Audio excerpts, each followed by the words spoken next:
I don't know how many of you tuned in for all 9 hours and 15 minutes of Unbound Gravel this weekend, but I certainly did. At least I tuned in for most of it. But watching Unbound Gravel this year really got me thinking about gravel bike fits and positioning. How is what we see in the pros correlate to what we do here at Almost Park Physio? And one of the most interesting things to watch is the difference between professional riders and recreational riders out on the course.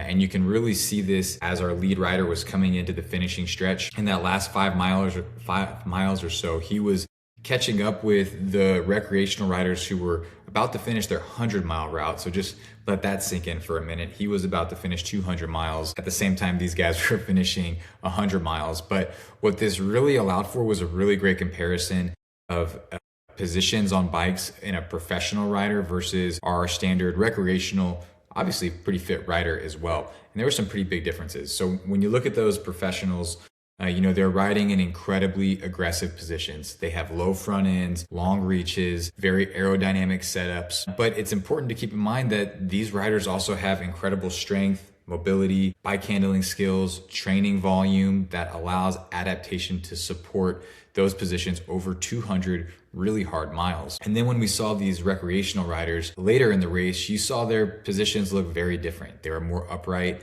they were more relaxed through the upper body. They had more movement around the bike in terms of their ability and freedom to get into different positions. And honestly, I think that highlights something really important about gravel bike fitting. Gravel riding isn't just road cycling with bigger tires. The demands are completely different. You're dealing with vibration, technical terrain, long hours in the saddle, changing surfaces, fueling, hydration, and a lot more movement variability throughout the ride.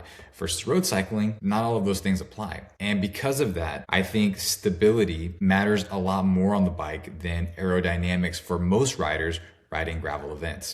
And here's what I mean by that. One of the biggest things I noticed watching the race is that the riders were moving. They weren't frozen into position, right? They had options. They had aero bars. They had flared handlebars. They had drop bars. And all of that, they were in positions that allowed them to reach those various hand positions with ease. And that's really important.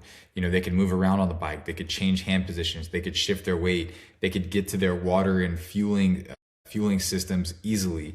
And all of that is really, really important. Fatigue will change everything in a gravel race. So a position that feels comfortable and fast at hour 1 can feel completely different at hour 3, 4, 5, 6, 7, 8, 9, 10, 16, and something like this. And ultimately, I feel like the right gravel fit depends on the rider and their goals. Racing on the front of Unbound is very different from riding along adventure miles on the weekend with friends. And so those are really how I think about gravel bike fits here at Almost Park Physio. The goal isn't just to create the most aggressive position possible, it's to create a position that's stable, sustainable, adaptable, and built for the riding that you actually want to do.